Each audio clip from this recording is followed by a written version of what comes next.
I was out of coffee. I had to go get more. Oh, I need to remember to turn the chat off because I'm multi-streaming this morning, so we can't have the chat on. Good morning, folks.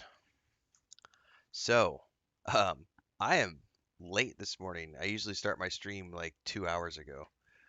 I slept in a little bit, and then I've also been busy just shooting my brother voice messages and stuff over the past 30 minutes or so, talking about all the things that happened yesterday with Dungeons and Dragons.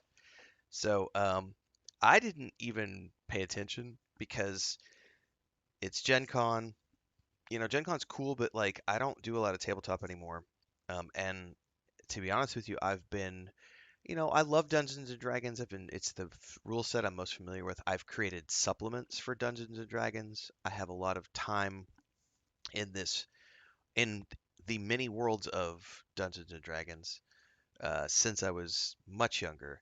I started off playing first edition with a friend who then taught me second edition. My favorite was always AD&D, um, and then 3.5, which led to Pathfinder. I skipped 4 entirely, um, played quite a bit of fifth, and then went from that to learning more about the Starfinder system. And that was the last time I did any tabletop, which was several years ago. We did an actual play series here on the channel for Starfinder for the very first um,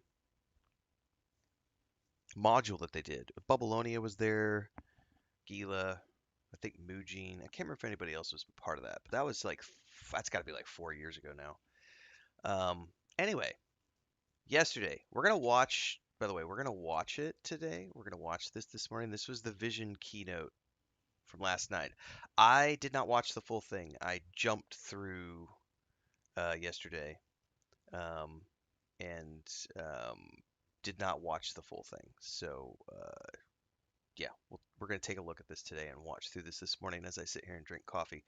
I do need to take a bit of an AFK in about 30 minutes. I'll do it live, but I've got to publish some sponsored content um, for my shorts and Instagrams, Reels, and TikToks and everything. You guys can sit here and hang out with me when I do that. That'll be coming up in about 30 minutes. We'll take a quick break from all the D&D stuff, but we're going to sit here and talk D&D for the next few hours. I don't know if it'll be a few hours, but for the next couple of hours probably, because I want to talk through all these things, check all these things out, and put forth my thoughts on some stuff. Anyway, if you missed the keynote, the big thing was, if I can scan forward for it, um, it's the D&D Icons Initiative, which essentially, who you see here on the stage here is Gygax's son, Tracy Hickman and R.A. Salvatore, with Joe Manganiello, who was the presenter last night. He's got D&D stuff coming out, but the most important for me was we're getting Greyhawk. We're getting an adventure set in Greyhawk. We're getting a new Dragonlance adventure led by Tracy Hickman, the original creator of Dragonlance. Um, him and Margaret Weiss have been writing a new series of books the last few years. And then R.A. Salvatore, who is the creator of Drizzt and helped push. Ed Greenwood is a famous writer in and of himself, but Salvatore is definitely the guy who helped make Forgotten Realms even more famous. Um, all of these creators are coming back to do respective adventures in Greyhawk, Dragonlance, and um, Forgotten Realms. And then on top of that, they announced this Worlds Beyond thing, which starts with and they announced the return of Dark Suns. I forgot about that. They also announced the return of Dark Suns, which is the first, as they call it right now, in the current Dungeons and Dragons, it's their only officially labeled mature setting. And there's legal warnings on the trailer and everything. So that was really cool as well. But the Worlds Beyond thing was what really made me sit up and go, hmm. So they've got this. This is coming to early access in November, I believe. And on September 23rd, the D&D actual play series that they have, which has Devor Wild and Neil from Baldur's Gate 3, they are both a part of that actual play series. They're going to be playing starting September 3rd the new World of Warcraft uh, campaign setting on their actual play series, which is this right here, that actual play series. Um, and and then in November that goes into like early access. Then next year they have a Star Wars adventure coming for Dungeons and Dragons, and those are just the start of what they're calling their Worlds Beyond campaign, where they're going to be exploring, new worlds with other partners and then the Icons series is them coming back around and working with some of the D&D icons of the genre on things within their respective settings. Um, anyway, it's a cool time to be excited about D&D if you are like me. Um, and especially if you loved those settings growing up. This is a great marketing move by Wizards of the Coast, and the current new leadership, um, to circle back around to the OGs and say, remember all those settings from when you were younger that we used to produce a lot of content in? We're going to bring that back. And at the same time, introduce the new generation to the old school stuff as well. Um, so remember, right now the big thing with every company across the board is we're going to remake things, right? We're going to do remakes or tap into existing franchises to create more content. That's what Microsoft is doing with all of their games right now. That's what Ubisoft is doing. That's what, you look at, what is Warner Brothers doing? It's more lots of Lord of the Rings content. We're going to farm these IPs. I am all for that because it's new exciting stuff for us to see. So we're going to watch the presentation this morning. Hang on, I have a message from my brother that I probably need to listen to because it's going to be pertinent to this conversation. Yeah, hang on, let me listen to this really quick.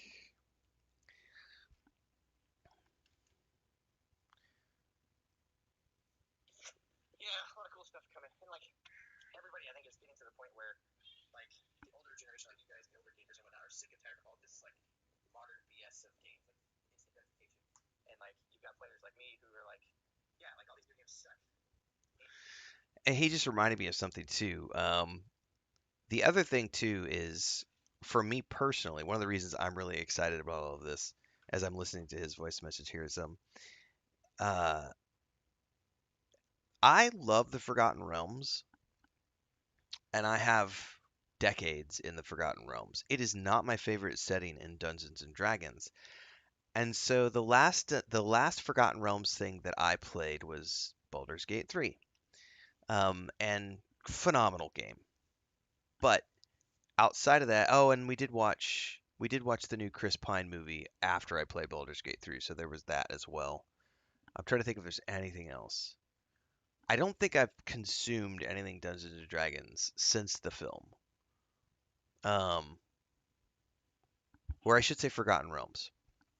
And the reason is because I love the Forgotten Realms. I have decades in the Forgotten Realms. I'm also sick to death of the Forgotten Realms. Every single game they release, every single movie they produce, every single anything that comes out about Forgotten Realms has to be around Waterdeep, Baldur's Gate.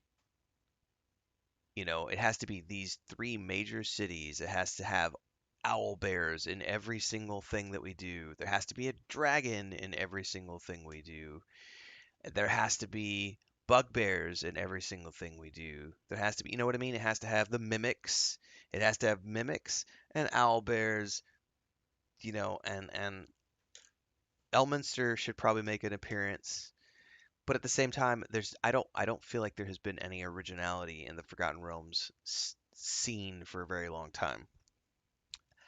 And so for me personally, I still love the Forgotten Realms, but I don't get excited about the Forgotten Realms. I'm just like, okay, that's more Forgotten Realms. I would rather you guys do more Dragonlance.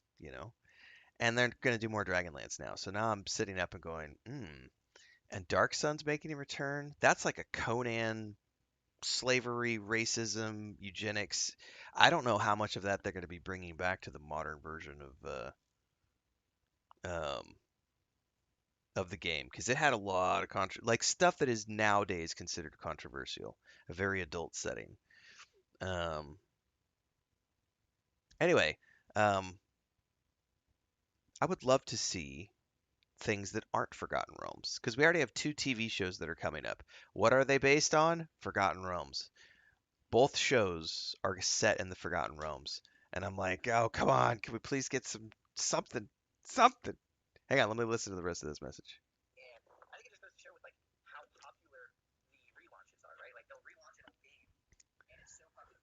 Dude, he just said the same thing we were talking about. He's like, it's amazing how popular relaunches are, and it just shows you how powerful remastering all these old things is. And I'm like, I know, dude. We're on the same page.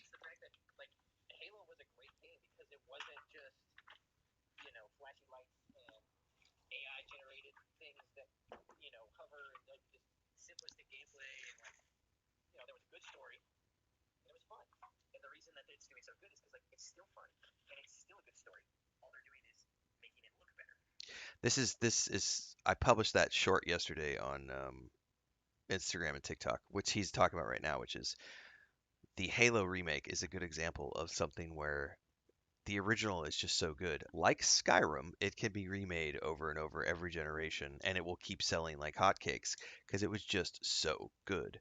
So things like Skyrim that continually get anniversary editions and special editions, that's why, because they continue to sell tens of millions of copies every single year, and the power of sales compels you.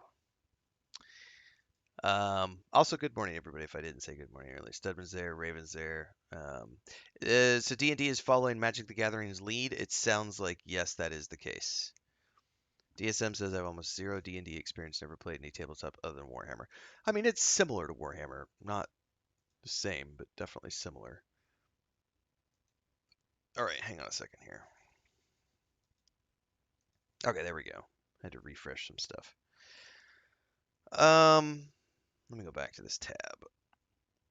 Let me finish this message too.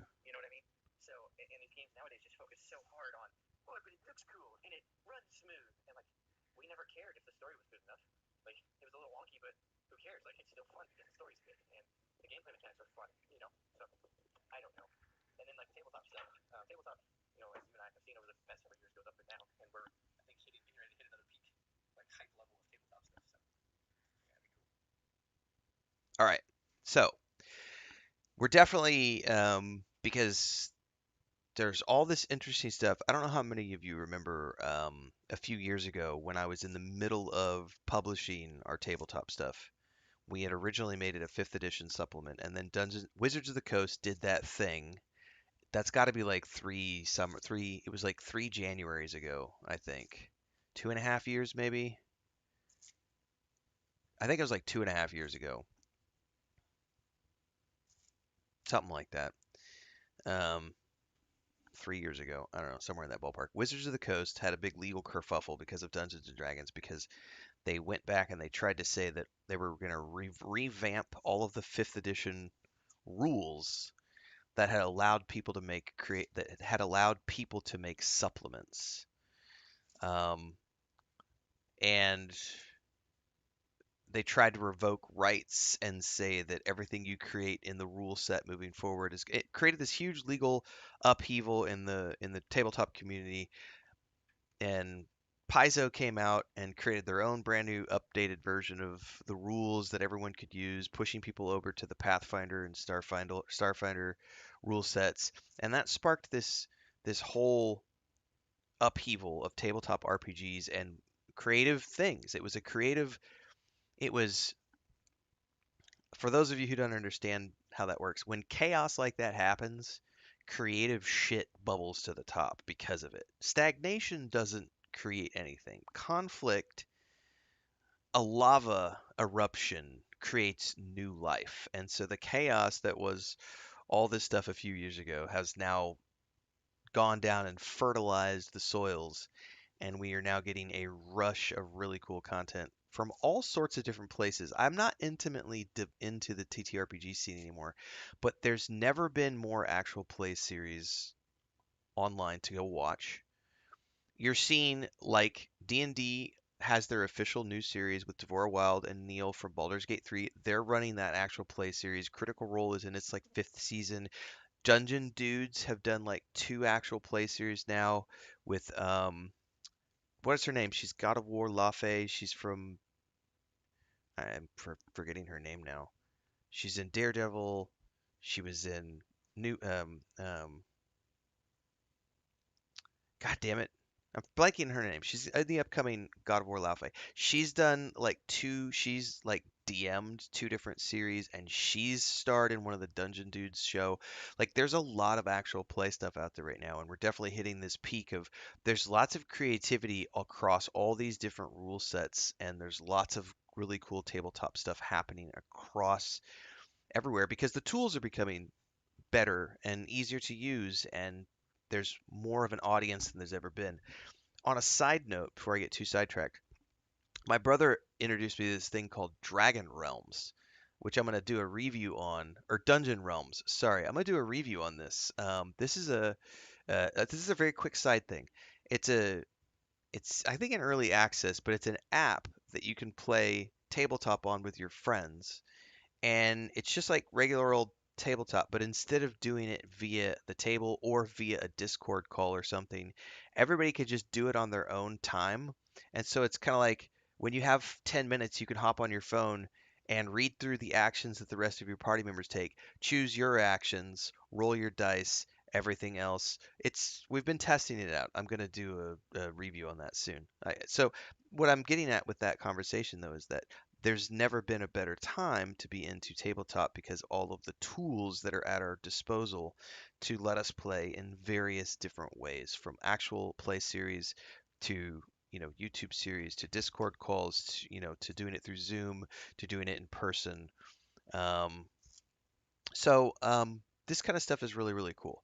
So this right here, specifically the icons that were announced yesterday and all of the um the new stuff coming up, which we're gonna go watch in a minute. We are gonna go watch the keynote, but you got to let me ramble for a few minutes to talk about things. Matter of fact, I think what we're gonna do is I got 20 minutes until I got to push this sponsored content live, so I think we're gonna just sit here and talk about things for the next 20 minutes. I'll push all my sponsored content live, take a bio, and then we're gonna roll into watching the keynote together. So because there's other stuff I'm gonna keep rambling about in the meantime.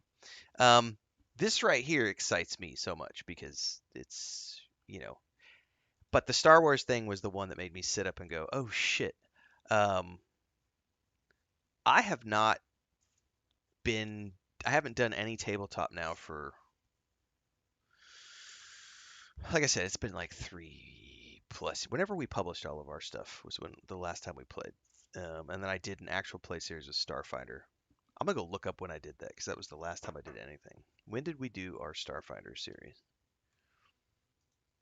Let's go to my YouTube studio. Ah, Deborah Ann Wool. Yes, that's who I was thinking of. Starfinder. We finished on June of 2023. June 13th, 2023 was when we finished our Starfinder. So that was 3 summers ago. 3 years ago was the last time I played any tabletop, which is when we did the Starfinder incident at Absalom Station,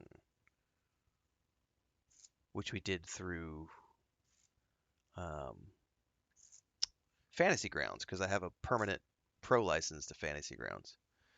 Um, moving forward, if I ever did another series, I wouldn't use that. I would get a top-down camera and stream it from the actual books. So anyway, which brings me to the next thought.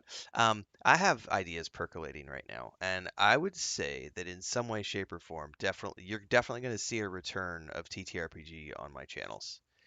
I don't know what it looks like yet.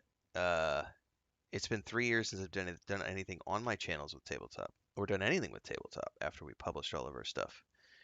But I'm talking with my brother right now about stuff and ideas, and I think there's gonna be a return in some way, shape, or form.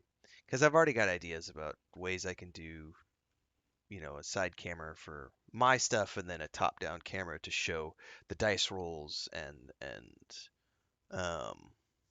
the I can have the DM shield, but just have a top-down so you see the dice rolls and other things from my perspective. Um, anyway, video game history says greetings from Varia. Just started a new run of Baldur's Gate 3 for my holidays. Nice. Biggie says I'm playing D&D tonight at my tabletop RPG club. Nice. Web Club says I'll be picking up that WoW book. Probably won't play it, but I want to read the lore and the art. Um, Wild Rose says just started playing Neverwinter, like the MMO or the old school Neverwinter games. Wild Rose, all, all are good. Um, so Warcraft, I have played a lot of World of Warcraft, but I'm not like an intimate. Um, I don't have intimate knowledge about it. Let me go back to that really quick because they do have. We can learn more really quick. Because this is the first thing that's coming. It's going into early access. I think in November is what they said. Um, Recreate your main or roll a new champion. Recreate your main character, roll a new alt with new rules for playing all 13 World of Warcraft classes, featuring 9 new and revised subclasses and over 40 specializations. 11 new species, 60 new spells, 25 new magical items. You have everything you need to build a character that feels unmistakably World of Warcraft. Starting on September 3rd, the Dungeon Masters series returns for a new campaign set in Azeroth. DM Jasmine Bula leads a party of Neil Newborn, Deborah Wild, Christian Navarro, and Mayana Baron, plus special guest Theo Solomon through the world you know. The MMO? Nice. Neverwinter is a good MMO. Tune in Wednesday at 6:30 p.m. on Deity's YouTube channel for a weekly sneak peek at the new subclasses, spells, monsters, factions, and items waiting for you in D&D World of Warcraft. Then bring what you've seen to your own table. Um, we're gonna go watch through all this stuff at some point. How long is the trailer? Actually, we can watch through this really quick.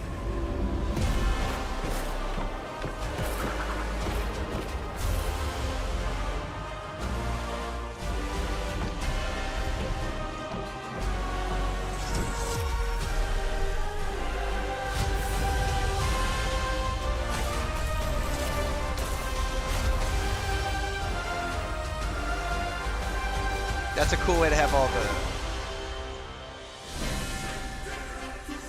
That was cool.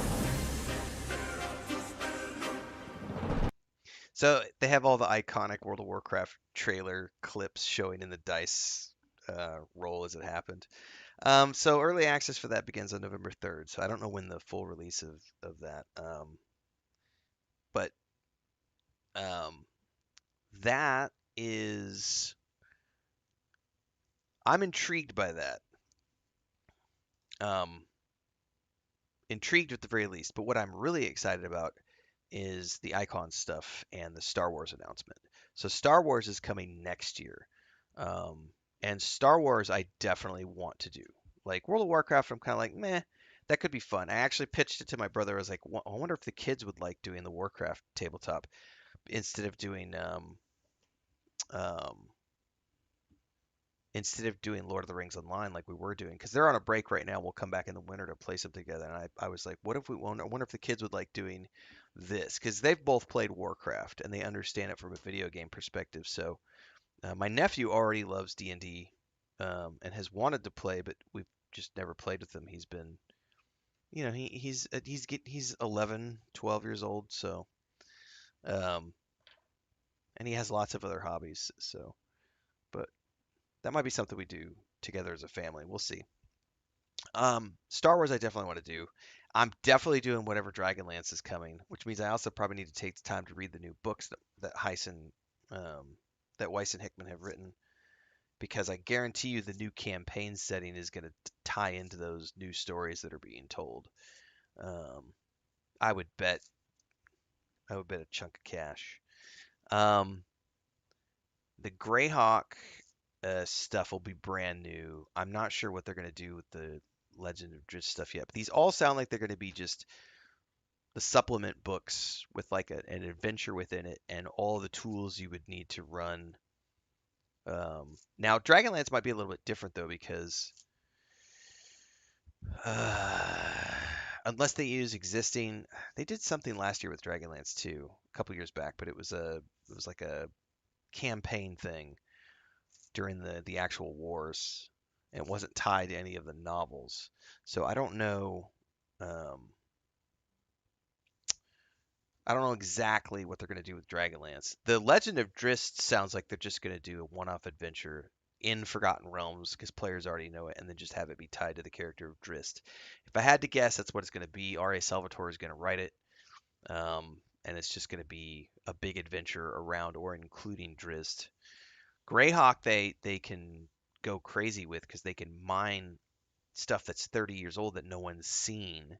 Same with Dark Sun, they'll be able to go back to 30 years ago and mine all of that stuff to create brand new versions. So those will be actual um, There'll need to be campaign books for those, not just like adventure campaign modules.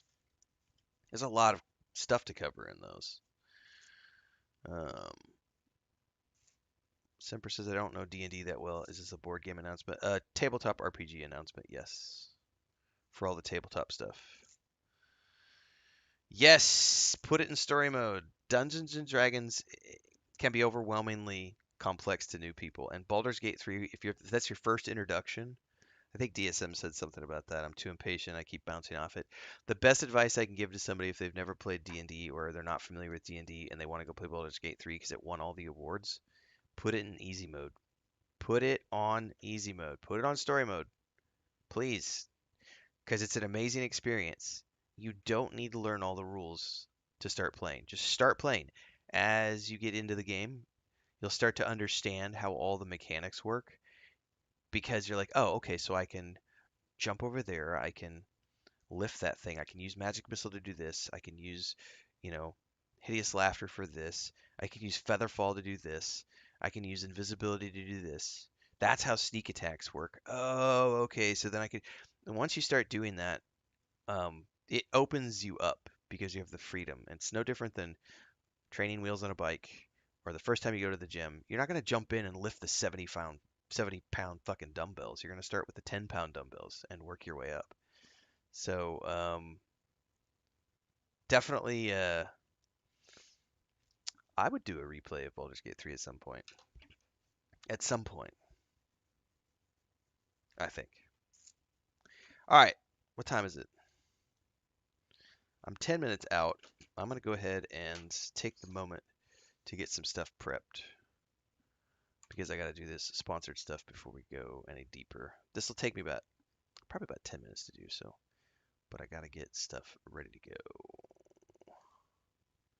Behind the scenes. And you guys can hang out with me while I do some work, and then we're going to come back and watch the keynote. Oh, is it going to blur that screen? Why is it going to blur that screen? Why is it blurring? Probably because I have this. Yep, that's what it was.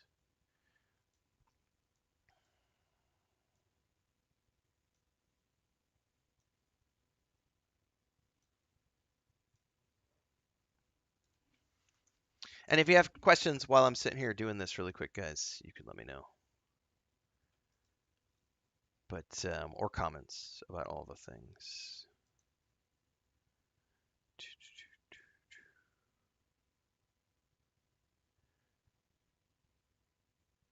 Because we have more.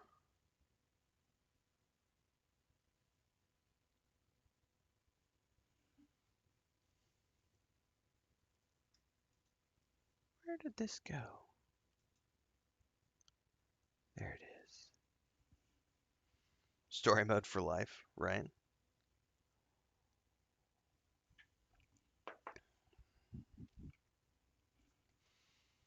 All right, so let's see here. We could leave it on that page probably because that's got some cool details that are going.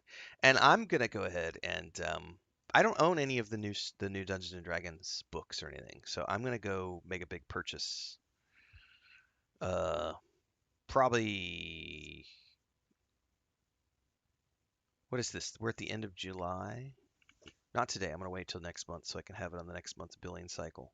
But I'm gonna go buy all the supplement. I'm gonna go buy all the Dungeons and Dragons stuff and get a D&D Beyond subscription and start really diving back in, learning the new rules, the changes they've made from 5th edition to the new version that they're using, and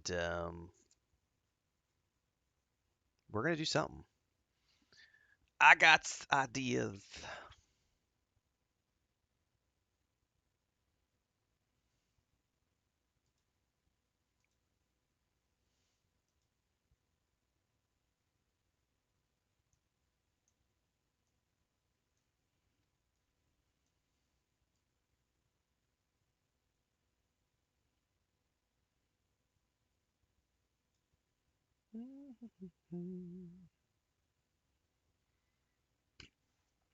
All right. This is being finicky with windows that it wants to do.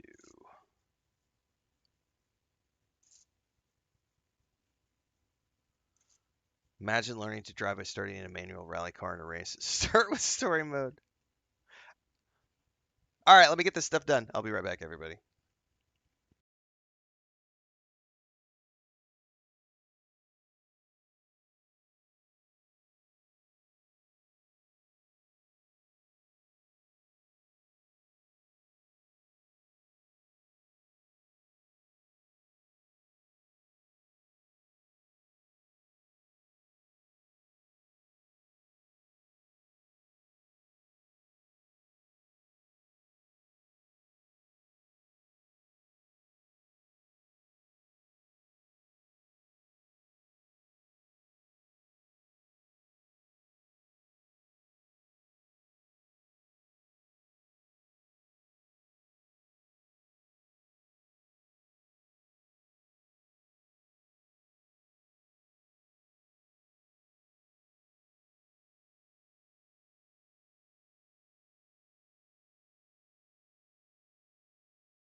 I don't know why it's being finicky this morning, but it was being finicky about my windows. But all of this is going out. TikTok is taking forever to review it. It's out on Instagram. Let me go flag that as a paid advert. So the embargo is down now, so I can talk about it. Just pushed out some short content for The Expanse of Cyrus Reborn. I have multiple videos coming out over the next day or two, so make sure to stay tuned for my socials. That's in partnership with Owlcat Games, doing a new round of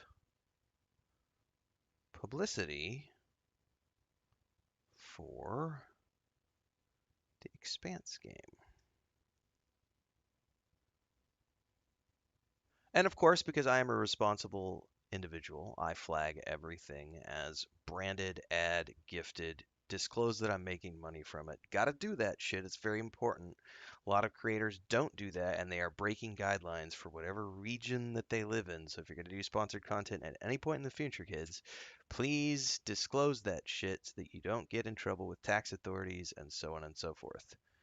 That just went out on TikTok, which means I should be able to submit my deliverables and get back to talking Dungeons and Dragons. And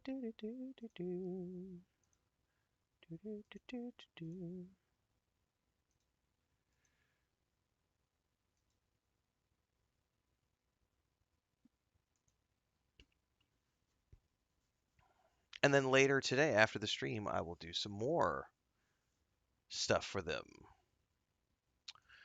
Shout out to Owlcat Games. We've done stuff for them on several of their projects now. Shadow of the Road, Warhammer, Rogue Trader, Dark Heresy Beta, and The Expanse now. So that's 4 different projects we've worked with them on. Great company. I saw their name in the running on Twitter X this morning talking about who would be a potential company to pick up and do Baldur's Gate 4, because the rumor right now is that no one's wanting to touch Baldur's Gate 4 because no one has the budget to make something that is as big as Baldur's Gate 3, and a lot of people are terrified of being the company that tries to make Baldur's Gate 4 because they're going to that's how do you beat Game of the Year? Like how do you beat a game that won almost every single, and how do you the masses that we have right now of unappreciating little pricks who play video games and they bitch when something isn't as good as it was the last time, and the overhype and the accusations of it being woke and all this other stuff. I would not want to be the company doing Baldur's Gate 4. And Owlcat was like, we're masochists like that. We'd love to take the challenge. And I'm like, I mean, Owlcat has the pedigree in my mind. All their Pathfinder games, both the Pathfinder games, both the Warhammer games, are amazingly deep, awesome RPGs. They do not have the budget to do voice acting and all the motion capture, which is what, but they are doing it with The Expanse. So I think if The Expanse is released and is accepted and embraced, I think they are primed and ready to take that step into the Baldur's Gate 3 territory to maybe do Baldur's Gate 4. I would vote for them. Layer in set a standard. Yes. Okay, so I want to go watch the keynote, but as I get to the keynote, the thing that drew me back into this, I didn't even know that they had done the announcement for the icons. I just saw the Star Wars announcement on Twitter and went, "Oh shit, there's going to be a D&D Star Wars. We're going to play that. I'm going to play that. Just, I don't care how. I'm going to make that happen. Going to play that somewhere somehow. I will go play the Star Wars TTRPG in the new rule set of D&D. Fuck yeah, I will. Um, but I don't own any of the books, so I got to go buy all the new books. I'm gonna get an account set up with D&D Beyond. I'm gonna do a subscription and go all in and get access to all the things to start to get up to date with all of the things I need to be up to date on to be able to play in the rule set because I'm a few years behind the times. Um, that's gonna be happening over the next, yeah, I don't know. This fall, November is when the the Warcraft thing comes. So even if I wanted to do that, I have several months to get prepped for that. We'll see. Um, but yeah, let's go ahead and watch the keynote now because this was something I did not get a chance to watch last night, and I want to watch this morning with everybody, and we can work through and walk through the announcements as they happen in real time from yesterday's announcement. So let me get whatever's left of the coffee, and we're gonna go watch this.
Many people have done good Star Wars TTRPGs. I'm not interested in those. I'm interested in the one they announced yesterday. Woo! Look, I'm going to be completely honest. I have never emceed anything like this before. I just truly love this game, how it's affected my life. So I asked how I could help and be here. And look, here I am, so excited to be here. You know, I think I speak for all of us when I say Dungeons and Dragons is a truly amazing game. Whether that's for you in the audience, all the people backstage, or all the beautiful people watching at home, we thank you for giving us your time and your energy. Now, everyone, I'm going to need you to strap in because this next hour is going to be absolutely epic. Are you ready? No. People, I said, are you ready? Thank you. To help kick things off on how we're shaping the future of D&D, please welcome to the stage the head of D&D, Dan Ayub. Woo!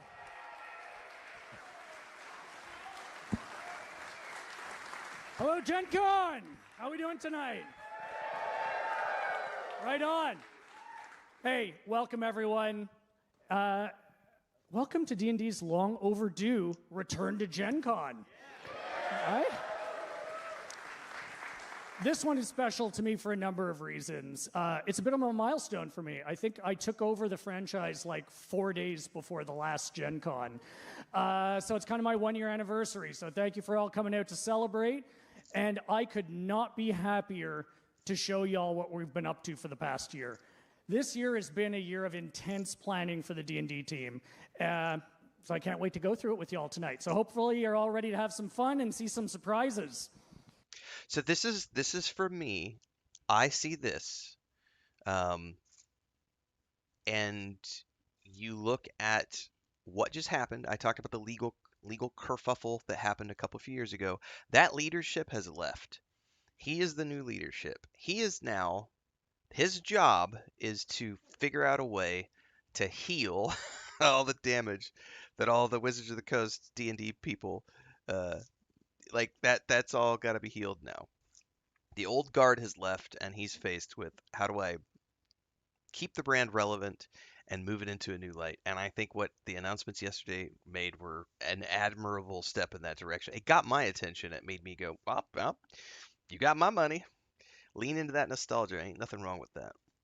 Now, so for those of you who don't know me, my name's Dan, and I've been playing D&D since I opened my red box when I was 12 years old. And I just became an instant fan, and I have never stopped playing. I mean, this launched a love of They don't D&D need new for me IP that stuff. stayed They've with me, launched honestly, my whole tons life. of new IP stuff So, recently. some of you may have heard me say throughout the year, it's been both a dream and a fucking terror at the same time, having this job that means so much to me every day.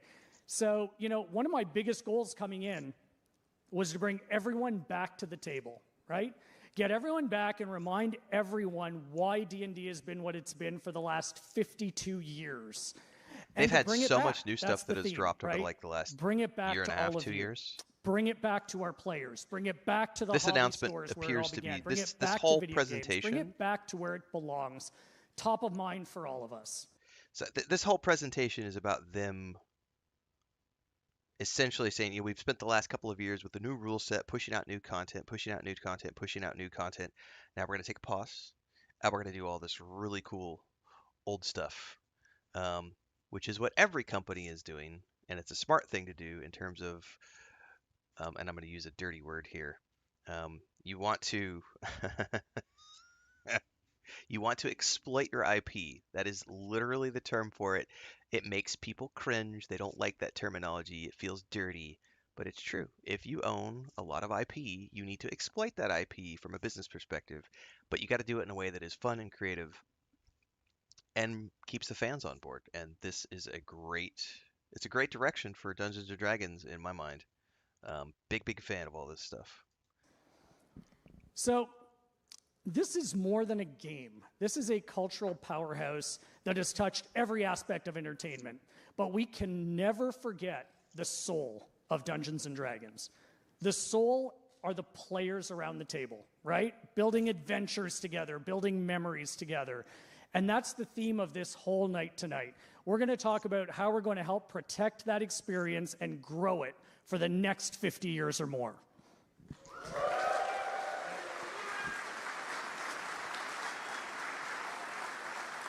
So today marks a new tradition for us, an old D&D tradition, Gen Con. This is going to be our big show from now on.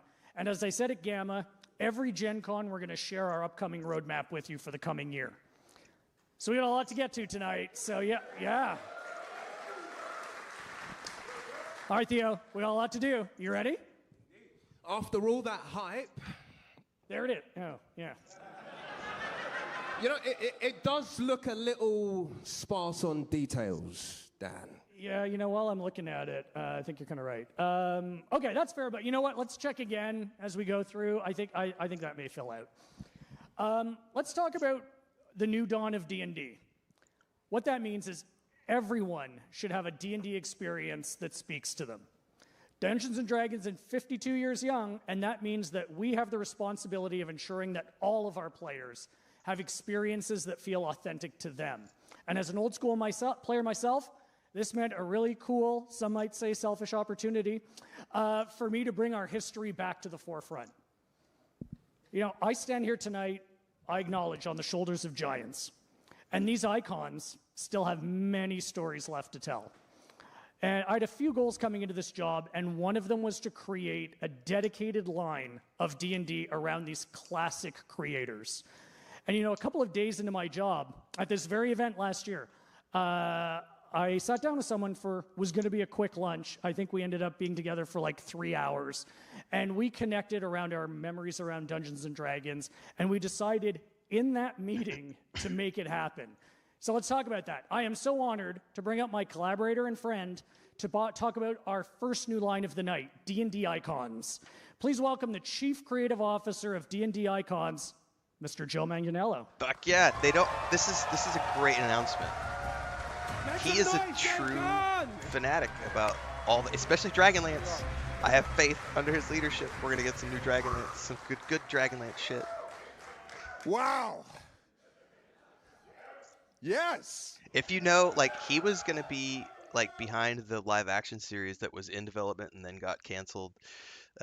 He's done some really cool stuff with D&D, but he is very passionate about Dragonlance in the same way that I am. So I know that Dragonlance is part of the announcement today, but I'm talking about long term. I see way more Dragonlance with him helping helm the creative side of things.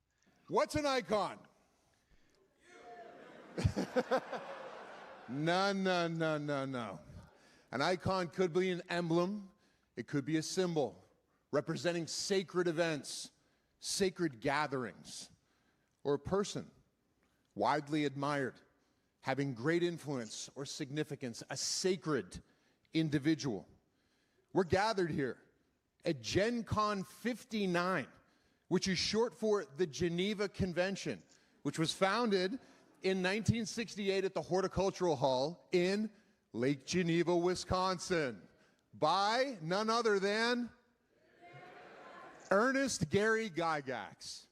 The inaugural event attracted somewhere around 96 Midwest wargamers, which for the time was an absolute coup.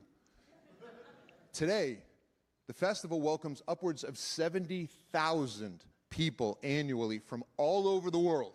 And the plans for next year are going to make it possible to accommodate even more.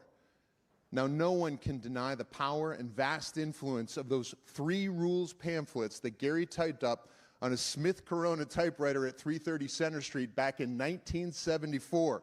And no one could have predicted that those first 1,000 brown boxes that he named Dungeons and Dragons would contain an American art form that would inspire generations to get together in groups and tell stories together. And we're all here today because of him. And I'm here today to ensure his place on the Mount Rushmore of tabletop gaming by building a bridge to his work that was interrupted back in 1985. And for the first time in 40 years, his original fantasy setting will return to Dungeons and Dragons as curated at his request by his son. Ladies and gentlemen, coming to Icons, Luke Gygax and the return of the world of Greyhawk. I've not played in Greyhawk in 35 years. I don't really remember much of it at all.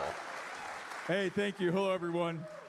Thank you very much for that warm welcome and for hyping me up, Joe. That was an awesome introduction.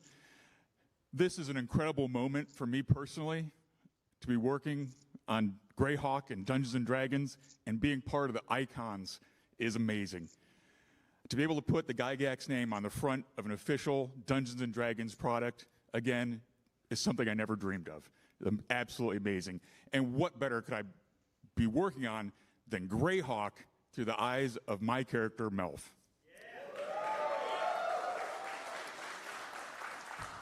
And I know we're calling it a return to Greyhawk, but Greyhawk has never left.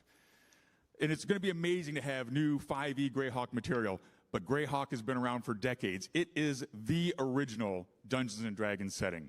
Its DNA is throughout the game, whether it's heroes, villains like Vecna, spells like Melf's Minute Meteors or Melf's Acid Arrow.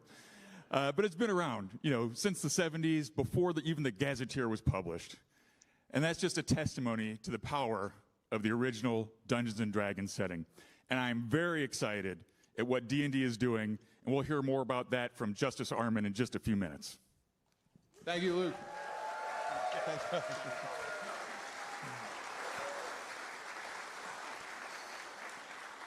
And there's more. You've all heard the phrase, name a more iconic duo. Well, there isn't a more iconic duo in fantasy for me than the next 2 people. Yeah, a lot of people know who he's talking about. As a kid, I became obsessed with a series of New York Times best-selling fantasy novels. And I read them so quickly and so voraciously that I turned to shoplifting to feed my habit. That's a good Now, when series, I see these man. 2 people out in the wild, I always make sure that I buy them dinner to pay for the royalties that they didn't get.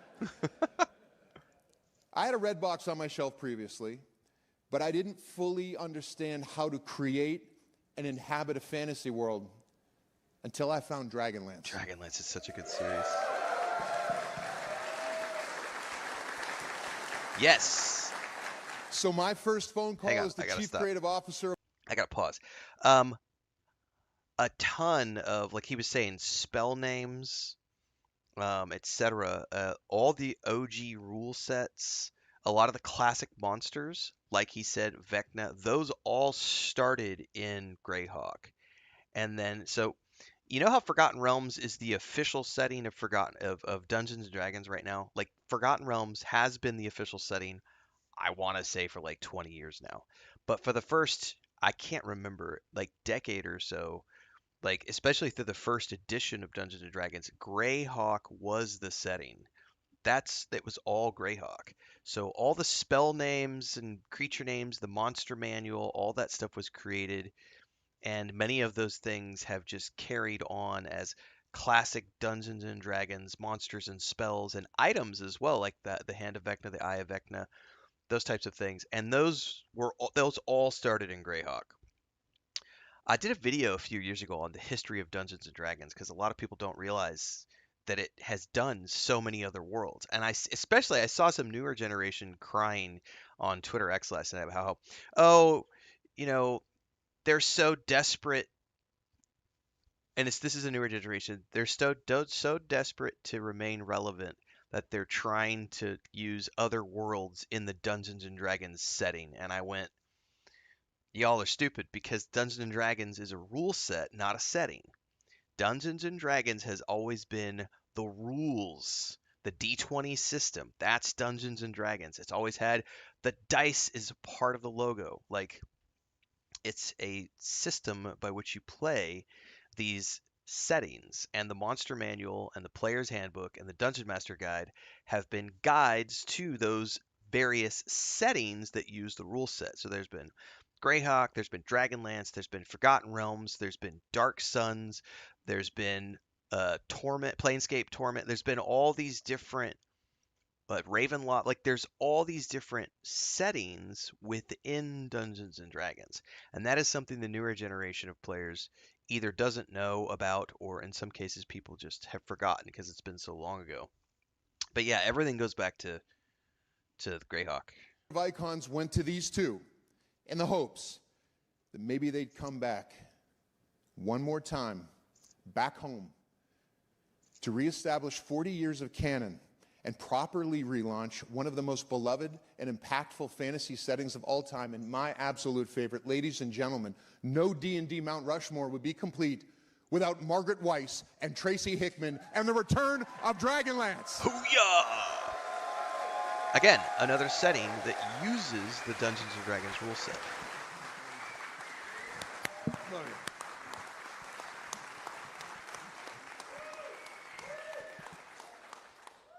And a lot of people don't realize that before Weiss and Hickman wrote the novels, I'm taking a moment to play dead for the people in the audience who might not be TTRPG nerds. Tracy Hickman created Dragonlance with his wife before Margaret Weiss came on to co-wrote the novels with Tracy. So everybody knows the best-selling novels. That's the thing, New York Times best-selling series. Like everybody knows Dragonlance from that perspective, but him and his wife are the brains behind Dragonlance. So this is, and he's done a lot of creative stuff over the years. The yeah, Dragonlance is yeah, and him and Hickman, by the way, my favorite series is not Dragonlance. By the way, there's another series they've done, which is even better, which is the Ninth Gate Cycle, Death Gate Cycle, the Ninth Gate books. Man, those two are a creative tour de force. 40 years ago, I was a young man in my 20s, and I was driving across the country, across the Great Plains of the United States, desperate. Every job that I had had up to that point, I had failed at. But I had been offered an opportunity to come to TSR and to write Dungeons and Dragons. My wife and I, as we traveled across the country with our then 2 young children, left the home that we had known, and somewhere in Nebraska started talking about what we could bring to TSR that would justify them paying us actual money to write D&D.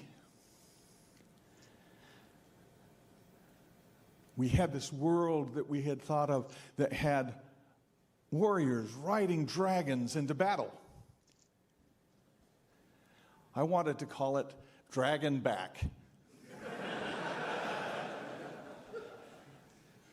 My wife thought it was a little too soft. And somewhere on those plains, Dragon Lance was born. In the 40 years since that took place, we found a new home, a better home. A home that we have shared with all of you, and which you have kept alive through these decades. And now, I am so happy and proud to announce that we are bringing Dragonlance back home to D&D. Now, what's interesting is him and Weiss, just wrote a new series of books, which I have not read yet.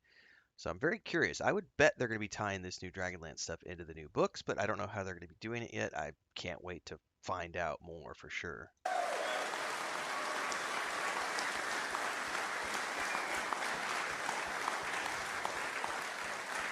We are finding new ways to explore the world, to make it richer, deeper, and more importantly, to bring it into your hands as dungeon masters and gamers. We want this world to be yours, and it is our gift to you. We cannot be here forever. But in giving this gift, this world to you and putting it in your hands to create, we will know that home will always be there for you.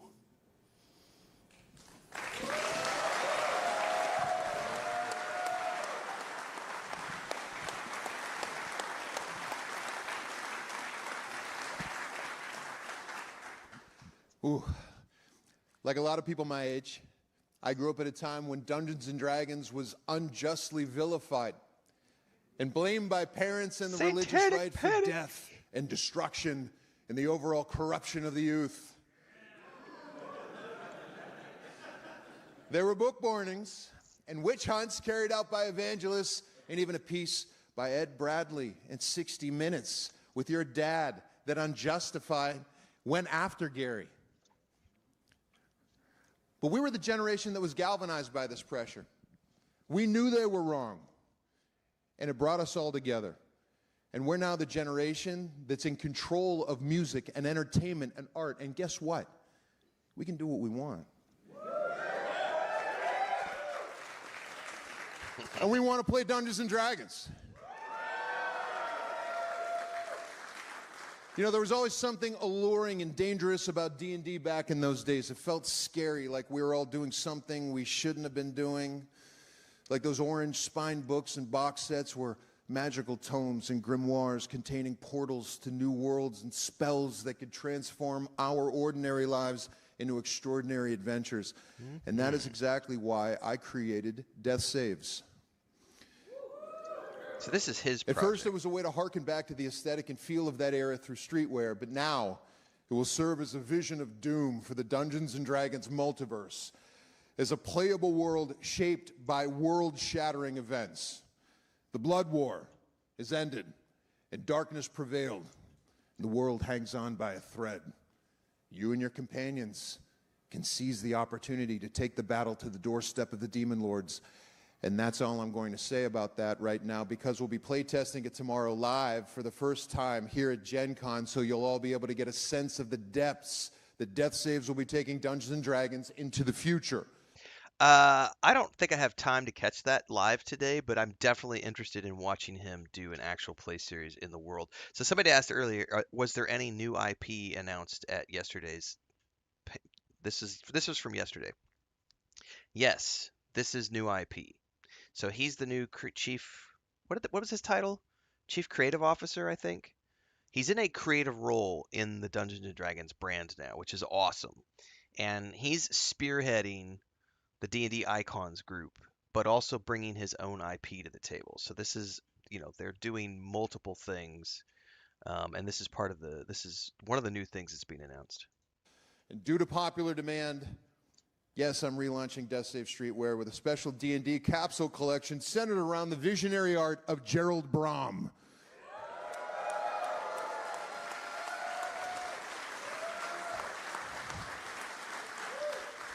I mean, if we're back, we're back. Brom is best known for creating the look and feel of the post-apocalyptic D&D world of Dark Sun. And the first pieces from it will be given out to the first people in line for the live play tomorrow. And then the full drop, I think, will probably land somewhere around New York Comic Con. So just stay tuned for that. And one more thing. As if all of this isn't enough, I brought a secret weapon tonight. No D&D Mount Rushmore would be complete without this person. Look up here. Any guesses? Responsible for creating the most popular and enduring character in Dungeons & Dragons history, whose books appeared more than 20 times on the New York Times bestseller list, with over 50 million books in print in a dozen languages, one of the most prolific writers and world creators in fantasy history, who took Ed Greenwood's Forgotten Realms and added a basement to it. That's a great way to... Here to tease a special top secret upcoming project with Death Saves and Icons, the one, the only, the father of Dritz de Worden of Derman Neshez Bernan, the ninth house of Menzo Berenzon. You call him R.A., but I call him Bob Salvatore.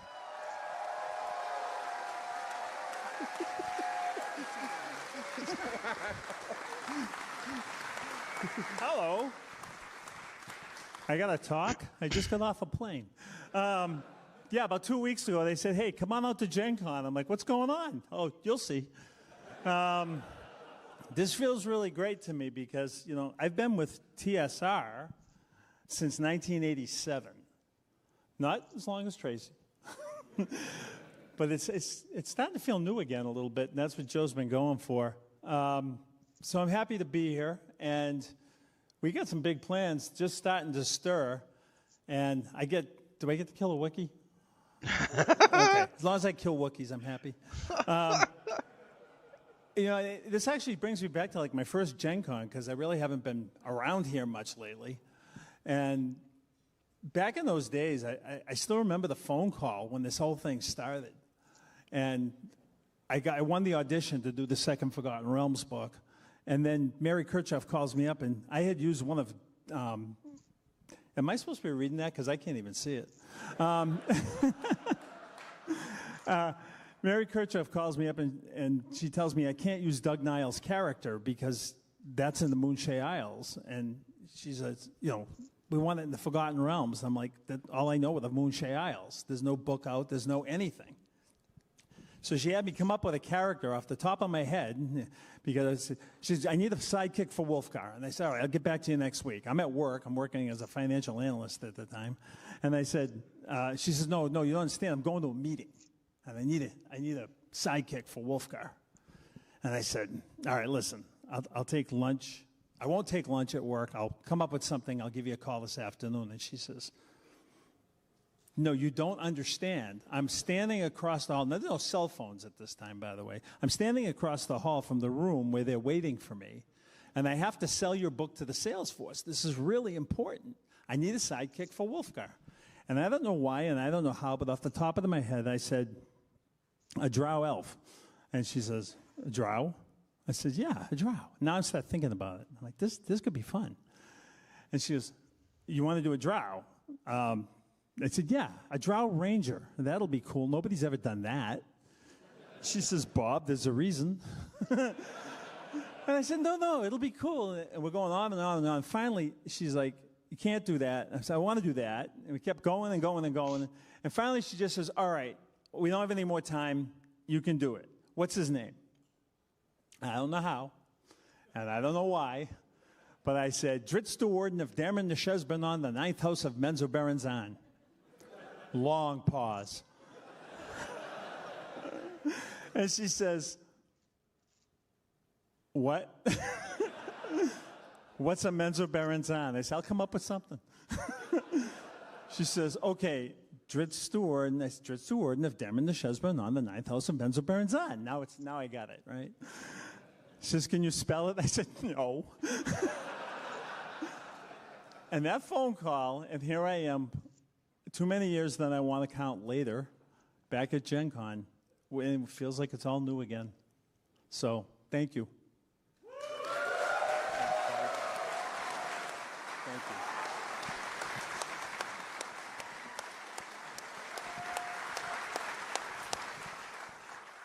We've all assembled here in the inn where it all started to reignite and carry the torch that is D&D's heart and spirit forward into the future.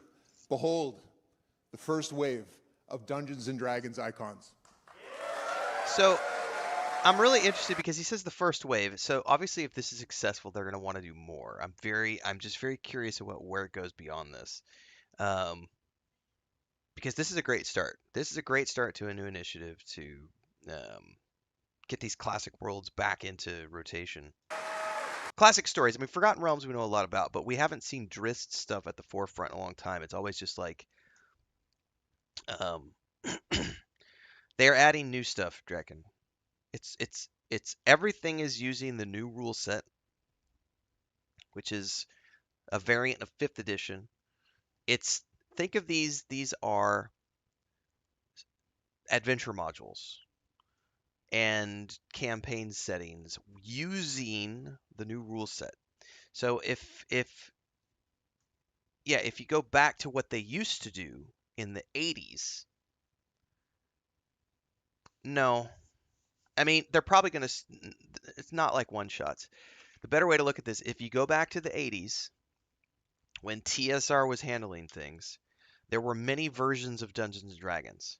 There was Greyhawk Dungeons and Dragons. There was Dragonlance Dungeons and Dragons.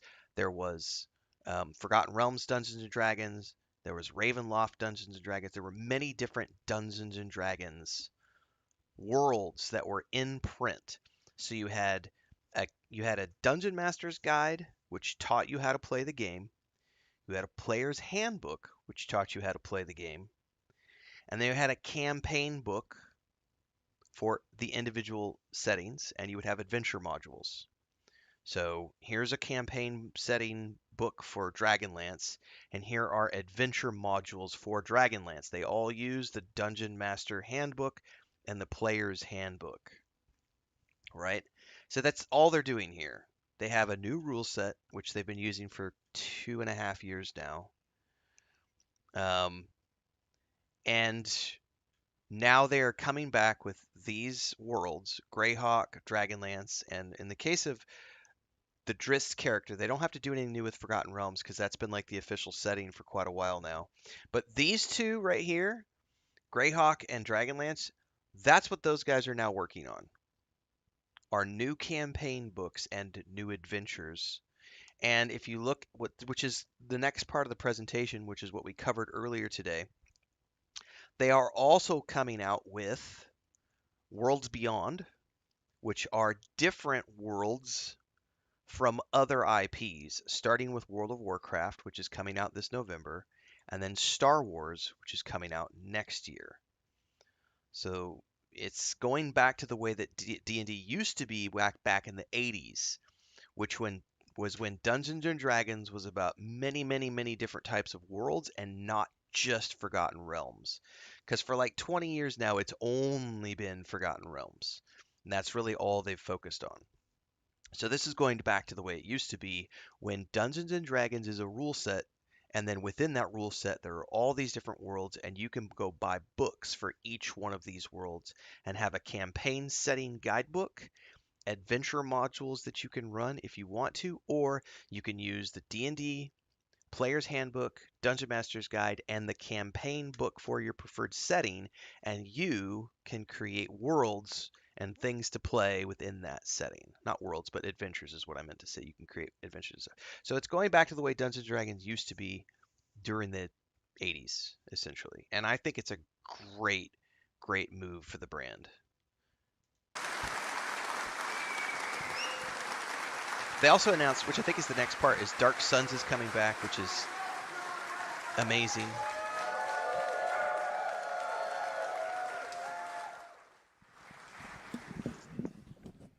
Like Luke said, if you're excited about Greyhawk, good news. There's more than one vision of Greyhawk coming. Now, let's welcome D&D's game design director and the lead for the upcoming Greyhawk adventure book, Justice Ramin Arman. Make some noise, people!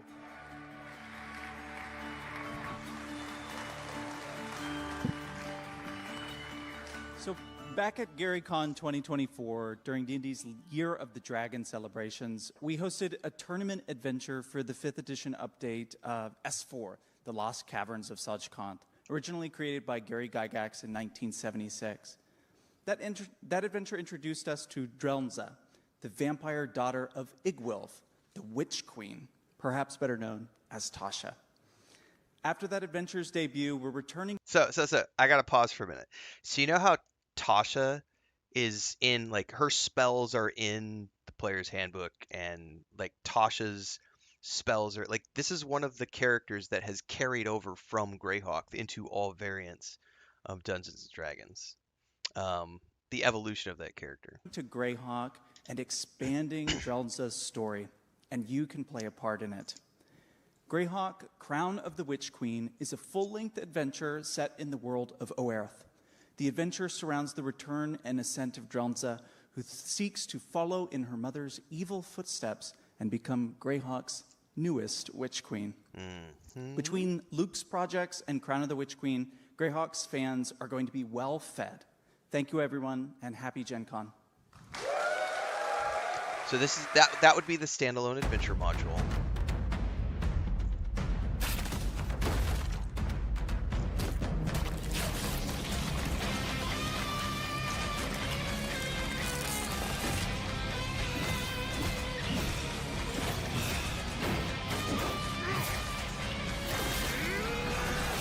I'm assuming this is going to be, that's why I said viewer discretion advised. This will be the Dark Sun.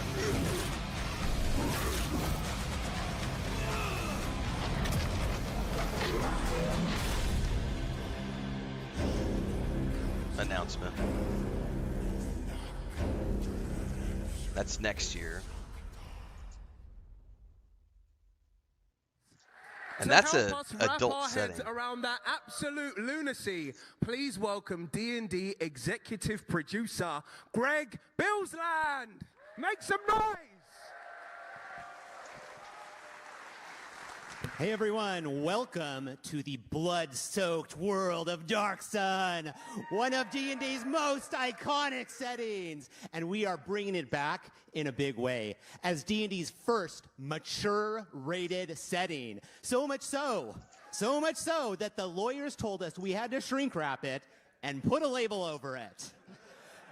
We've taken all of the things that people love about Dark Sun, brutal stories of survival and resistance in the face of tyranny, and developed art and game mechanics, all to realize the promise of this world.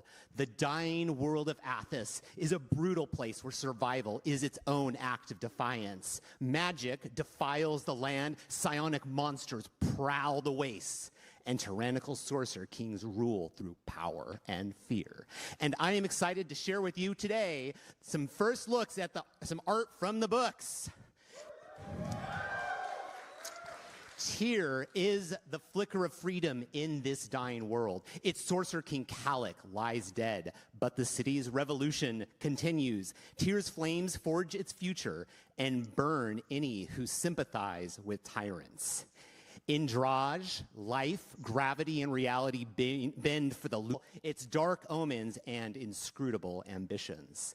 And in Golg, life and death blend together under the sorcerer king Lalipui. The city's tree towers and corpse plant guardians feed upon the spirits of the willing and, of course, the unwilling. Uruk is a brutalist engine of war driven to conquer by its sorcerer king Hamanu. As the world of Athos burns, Hamanu and the Uruk march to conquer the ashes. And in Rom, every day is the last day. Here, consequence and taboo lie scattered upon the streets, and debauchery can be had for the price of coin or flesh. And in Nibene, scions and scholars alike grasp at secrets from a forgotten past. They join their minds with their Sorcerer King in pursuit of alien glories, seeking to outwit mortality. And last is Bollock. It is what comes from a tyrant's reckless pursuit of power. It is a wasteland dominated by bizarre and deadly remnants of mad ambition. Darkson is a gritty, mature setting for those who are willing to step into this world. We have 3 books: Blood and Power, Edge of Oblivion, and a limited edition player's handbook with alternate art for Dark Sun, representing... So I want to pause really quick to explain this to a little bit more people. You notice how these books have different labels? One says gameplay expansion and one plays setting expansion. So this is like the old campaign books. This is the campaign. This is what you need to know about this world, right? Gameplay expansion, everything else, and then an adventure within it, and then you have a further expansion within the setting, which you can think of like more as like a standalone kind of like module. Over 400 pages of content, all coming in 2027 in the Season of Survival. If you want to learn more, dungeonsanddragons.com/Darksun. Thank you so much, Gen Con. Woo! Greg, thank you so much for joining us. One more time for Greg Billsland, everybody. Thank you. A new dawn for D&D also means a new dawn for D&D Beyond. Please give a warm welcome to a guy that eats, sleeps, breathes Dungeons & Dragons, the executive producer of D&D Beyond, Brian Perry. Make some noise.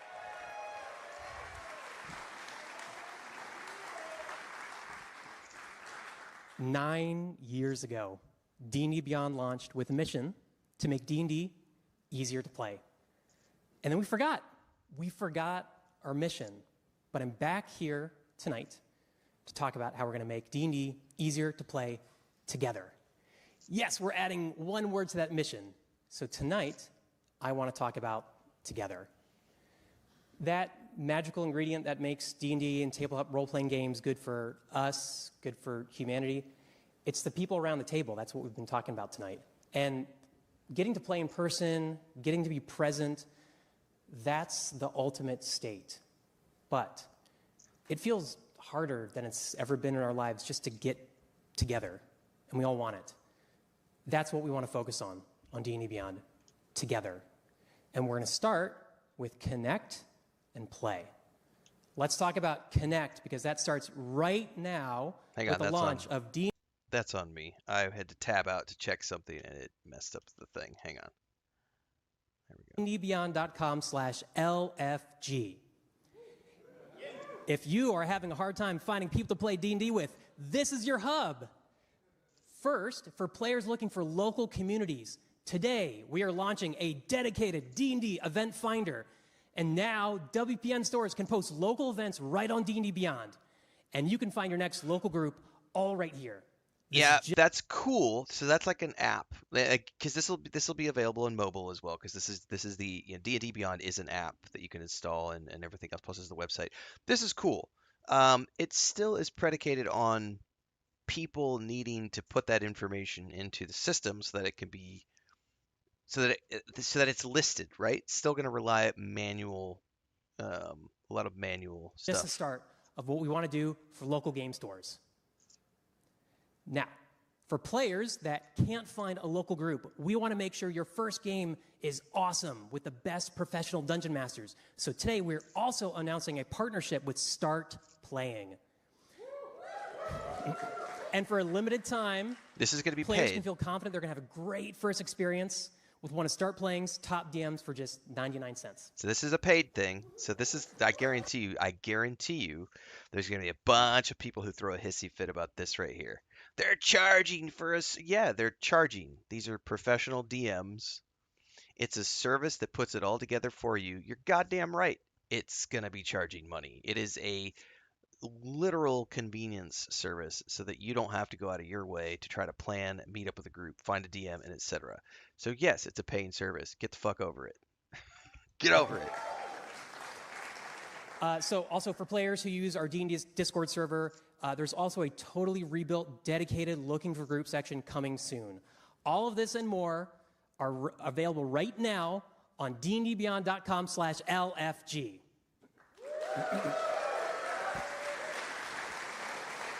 All right.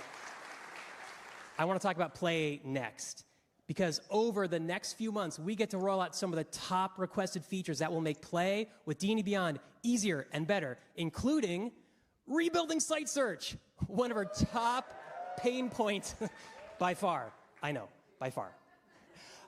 We also have new DM prep tools like a scene manager, map pins, and bookmarking, and DM tools that don't require you to use maps, so you can run encounters and manage your sessions without having to launch a VTT. That right there, hold up, Now, wait a minute. let's talk- That right there is huge. Not needing to use a VTT to like do all that stuff. Because that was one of the pressure points for me. Like I haven't done any of the virtual stuff that they offer yet, because the last time I did any virtual was 3 years ago, and I have at the time we were really deep into fantasy grounds, but I've also used Foundry was not my favorite. Roll20 was what I used in the very beginning, but then I really liked where Fantasy Grounds had the way they did things. But even that was cumbersome for a lot of things, and it sounds like they've streamlined this a lot. I'm definitely going to be diving into this more to, understand what all the tools look like these days. Talk about during play, because look, most online tools are optimized for big screens and virtual only play, but we care about together. And so what we really want to do is help make in-person play better together. So that's exactly what we're focusing on with a brand new app built on top of a brand new D&D game platform. This is the first look at an early prototype of a new D&D Beyond play experience coming to mobile first and other game platforms after. Here, we started with the idea that the tech at your table should actually reduce your distractions and keep you present. We don't want your phone to copy or replace any part of your tabletop experience, from the books to the minis to the snacks. What we really want to do, actually, is give you all the depth and intricacies of playing D&D so that you can focus on what matters, which is what is happening at the table right then and there. That's also why we spent almost 2 years now working on a new rules engine that truly understands D&D and will be able to support every single rule over time. This is the new D&D Beyond play experience that respects that you are here to hang out. Our plan is to roll out a very early version of this in early 2027, then iterate, improve, and add features with your feedback. Look, we are super passionate about this cause, and this has been our general philosophy, rolling these things out. But sometimes we're just going to get things wrong. That's where we really appreciate your feedback, and then we make it better. So I want to thank you all so much for sticking with us on this journey. We'll have much more to share on everything I discussed in the next few weeks. Thank you. That's modernization of the tools. Nothing wrong with that. I can dig it. Brian, everybody! He needs to stop shouting so loud. Now, Gen Con, please welcome to the He is hype, stage man. your He's doing a new good job. favorite warlock, Trisha Helfer. This game looks like it's going to be fun. Cylon Queen! Hi, everyone. It's great to be here today. As you may already know, I play Katri, the lead character in the upcoming third-person action-adventure game Warlock, set in the D&D universe. One of the reasons I fell in love with this role is it's such an emotional journey, full of inner tenacity and grit. Also the voice of Edie in Mass Effect. And of course, that Katri is such for those a of you badass. who don't remember her from Battlestar. But even a badass needs a little bit of help sometimes. Everyone here knows that what makes a warlock is the pact. It's what gives them their powers and is an integral part of what makes them unique. And that pact is with a patron, a being of real power who grants you the ability to wield magic. Ever since we announced the game, one of the main questions people have asked is, who is Katri's patron? Yeah, well, who's the pact with? Well, today we're going to answer that. Yes, but to do so, I'm going to need a little help. So please join me in welcoming the fabulous Maggie Robertson.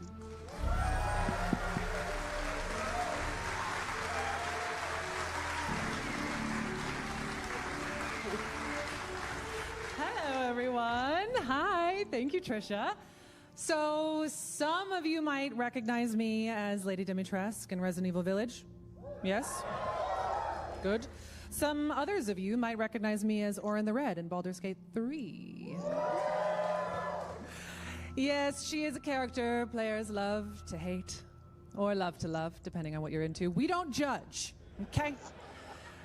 But for now, I am taking on yet another iconic D&D character, this time a creator of spells, a keeper of magical artifacts, and one of the most cunning creatures you will ever meet.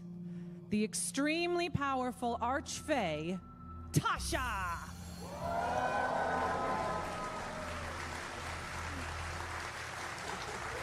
So, why has Tasha decided to be Katri's patron, you ask?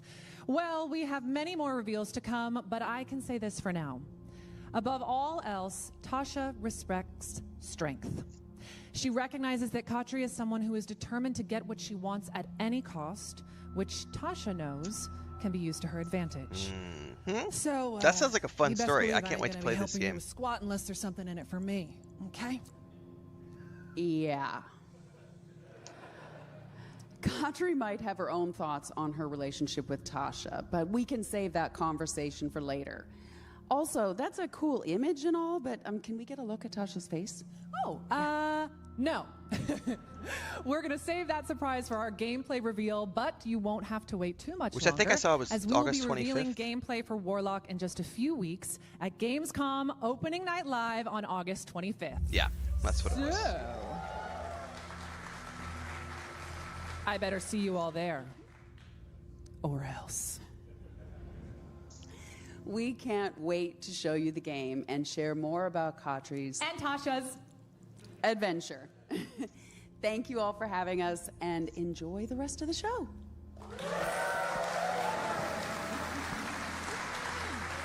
It's going to be fun. I can't wait to play it.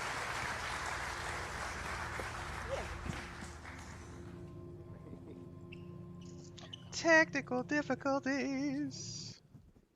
All right, Dan, we're more than halfway through. Are you finally ready to talk Season of Champions? Yeah, I am. I know you're excited about this one, so by all means, do the honors. Best kept secret at Gen Con. Roll that trailer.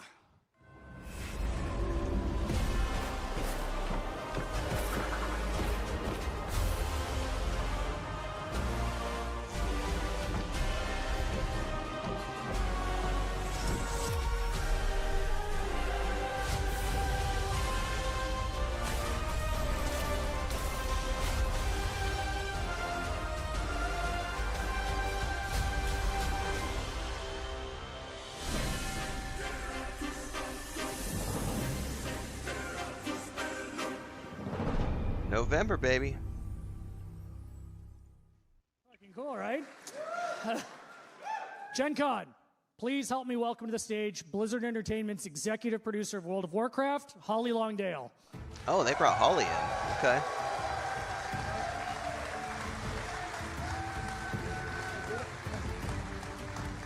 I'm just gonna do this to start. Can I hear who's for the Alliance?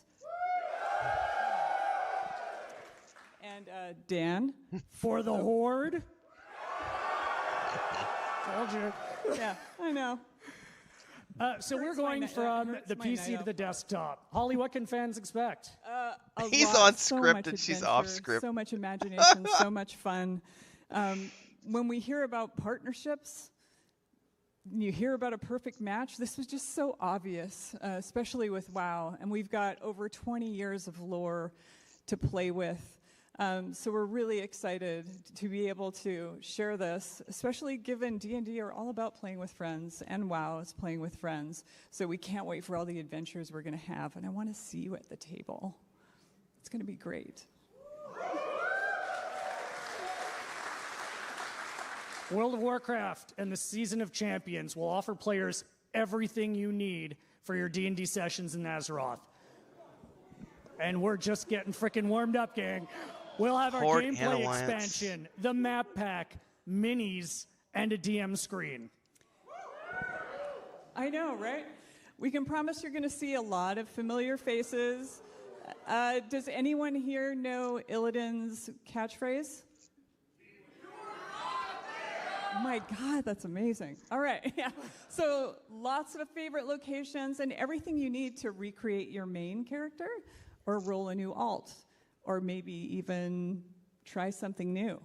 New combinations like a Demon Hunter Tauren. That's ridiculous. I'm thinking more like Undead Paladin for me. Ooh. All right. Yeah, you can do whatever. There's some It's people your in, imagination. people in this room that can definitely get weirder. No. The book features 16 World of Warcraft species, including 11 that are new to D&D. Rules for playing all 13 WoW classes with 6 new subclasses, 3 updated subclasses, over 40 specializations, 50 new monsters and iconic bosses with stat blocks, and over 25 new magic items, dungeons, mounts, companions, and more. And the best part is it'll be in your hands this November.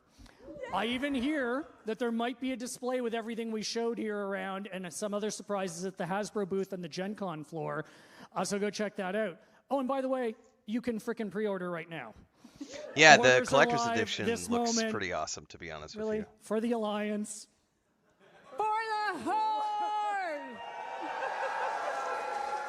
Holly, thank you so much for joining us. Gen Con, let's give Holly some love. Thank you. Love you. Thank you. Bye. So we talked about ensuring there's a D&D for everyone. But we kept coming back to the fact that there's some amazing properties out there that naturally lend themselves to D&D, like this one. So like an excited kid with all these toys to play with, we started to think about what sorts of other combinations would make the most sense to deliver some incredible D&D experiences, settings, and adventures. Today, we're announcing Dungeons & Dragons Universes Beyond, a hand-picked collection of some of the best collaborations across gaming, entertainment, books, and more. Now, this actually right here was what got me interested last night and sent me down the rabbit hole of going, okay, I need to get up to speed with what D&D is doing. That's why this morning I'm with my brother for like an hour on WhatsApp messages back and forth, like checking out all of the new stuff. And then I was like, I'm just going to do this as a stream this morning and go watch this keynote, because this right here is freaking awesome. Starting with Dungeons & Dragons World of Warcraft, we're going to aim to bring D&D to fandom from all corners of the world. Universes Beyond connects D&D with other beloved universes to This make is what thrilling Magic the Gathering settings is and doing. adventures in places you've always dreamed about. D&D is for everyone, and Universes Beyond will help reinforce that. You know, I also get really excited about how this can help bring new players to the table by letting them start with universes and characters that they already know. But one thing I do want to make sure everybody hears, this is additive to the roadmap we have for our own worlds. We are absolutely. We are expanding what D&D can be, not taking anything away. And we've been staffing up specifically to support this initiative and look forward to what the future holds. And this all starts with our Season of Champions, where players will get to pick up their D20s for the first time and roll for the fate of Azeroth.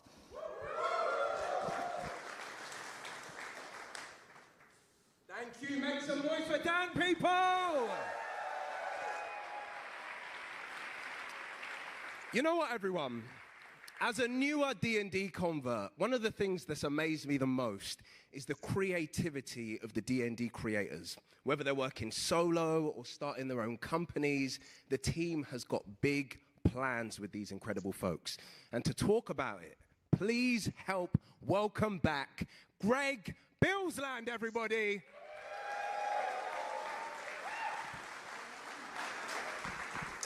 Thanks, Theo. Speaking of roadmap, for our own worlds, we've been thinking a lot about how we better support our dungeon masters with the settings they love, Players shouldn't have to wait decades for us to go back to settings like Dark Sun. And we should be making it easier for everyone to play in the worlds that they love with great adventures.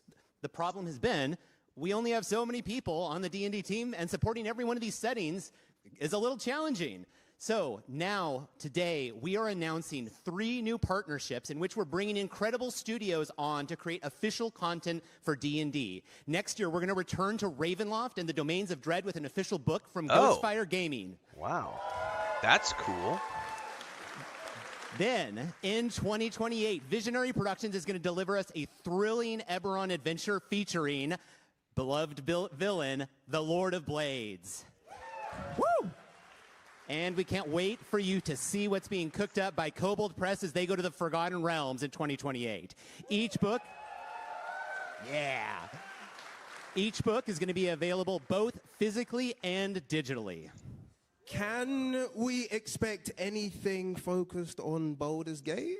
Just asking for a friend. No, it's always possible, Theo. These are the first of many of our partners that we're hoping to bring new settings, bringing you the settings that you love and deserve every year from some of the most talented creators across the TTRPG industry. And we are just getting started. Stop pissing Thank at you people's all. Make some Cheerios. noise for Greg, folks! Fuck off, Neil. We don't want Okay, crybabies in our we chat. are We're here to about celebrate. Ready to not wrap bitch. things up, ladies. Theo, your tea. Yo, who's that? What, Deborah? Tea. Yeah? Oh, here we go. Actual play stuff. Deborah Wild, your friend and legendary D&D player. Yeah. Yeah, that's right. Just, What's up? What's happening? In the middle of a live show, and Right. you know, you're kind of interrupting my flow state. You know, Yeah, no, and you are doing so well. Well done, really. But yeah, actually.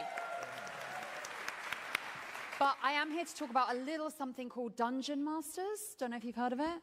Yeah? Oh, Dungeon Masters. Dungeon Masters, yeah. Yeah. And also, oh, by the way, I locked Dan Ayub in the bathroom, so we have like a little bit of time, so let's yeah. Okay. Yeah, look, okay. Let's get on with it. Yeah. The cast of Dungeon Masters, everybody. We have Deborah Wild, Mayana Berin, Jasmine Buller,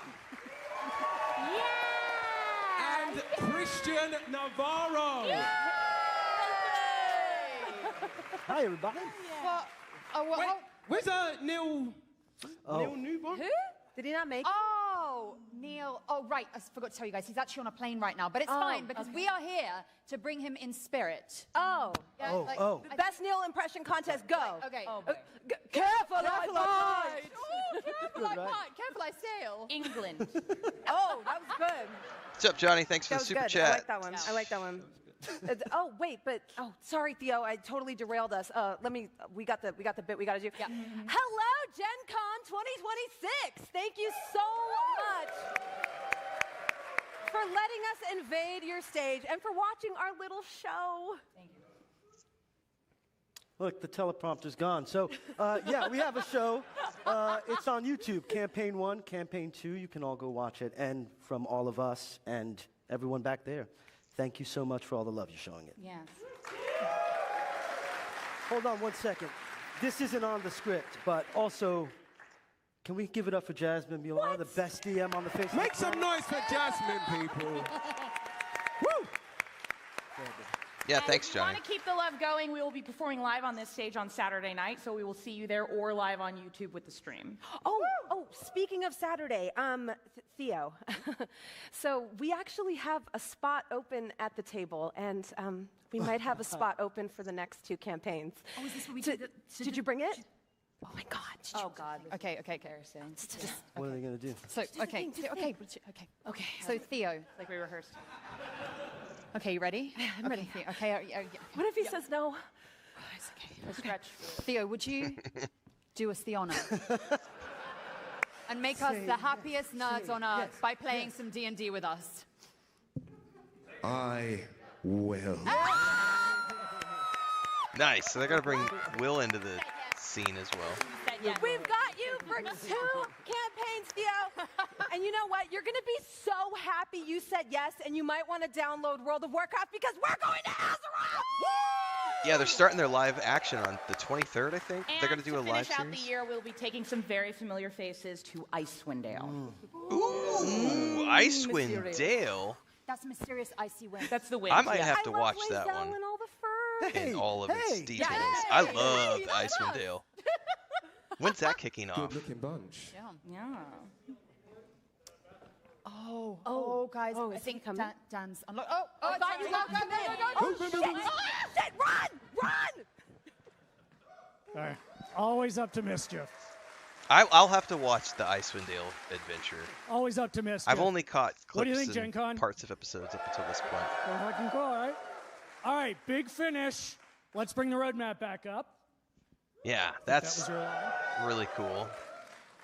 We're celebrating our legacy with the Icons program, returning to Dragonlance and Greyhawk, and doing big things with D&D Beyond. We are going full Warlock, and Dark Sun is going to blow everyone's minds. And you know what? I still can't believe it, but D&D is going to Azeroth. We're building partnerships with incredible D&D creators. Gen Con, this is our pledge to you. We heard you. We're showing up. We're showing up for the game, we're showing up for the community, and we're showing up for all of the people before us who spent countless hours making D&D what it is today. We're so honored, truly, to be the stewards of Dungeons & Dragons and to carry that mantle, ensuring that D&D is what its players deserve. That's what a new dawn of D&D means for us. Listen, thank you all so much for being here. Without you, none of this matters. It's going to be a wild ride, and we're glad you're all a part of it. Please check out all the cool stuff we're doing at the D&D Tower all weekend. Early copies of Arcana Unleashed and Arcana Unleashed Deadfall are on sale for the Gen Con faithful. So grab your copies, and important, keep your eye on the sky. Saturday, 10:30 p.m. for a very special thank you as the D&D team presents a love letter to D&D from Victory Field, just across the way from the convention center. What's up, Dokes? You know, Theo, before we say goodnight, I just realized something. I think we forgot to explain what the Season of Rebellion is. What? Are we allowed to do that? Dude, we can do whatever the fuck we want. We're live. That's how you kick off. Should we do it? This is the announcement that got me to sit up in my chair last night and go, I got to pay attention to everything. This right here is my favorite series of all time, period.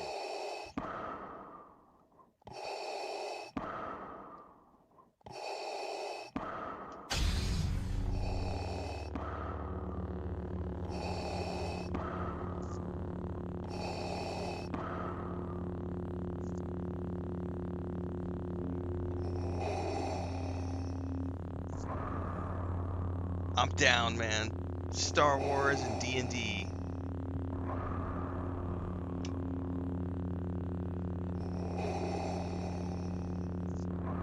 But that'll be the latter part of 2027, so according to the roadmap. Kick off Gen Con! Let's get everybody back out! Come on out, folks! Come on, make some noise, make some noise! Thank you so much to our D&D family on stage, in the audience, watching at home. Thank you all so much for being here. Good night, Gen Con!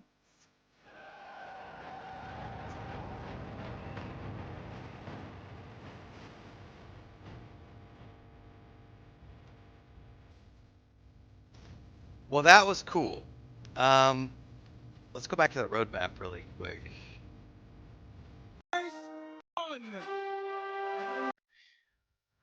That right there is the screen that I'd like to leave this on.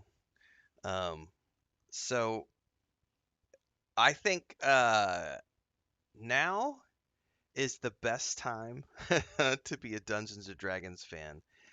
because it's a 50-plus-year-old franchise now, and it's new leadership, new creative direction.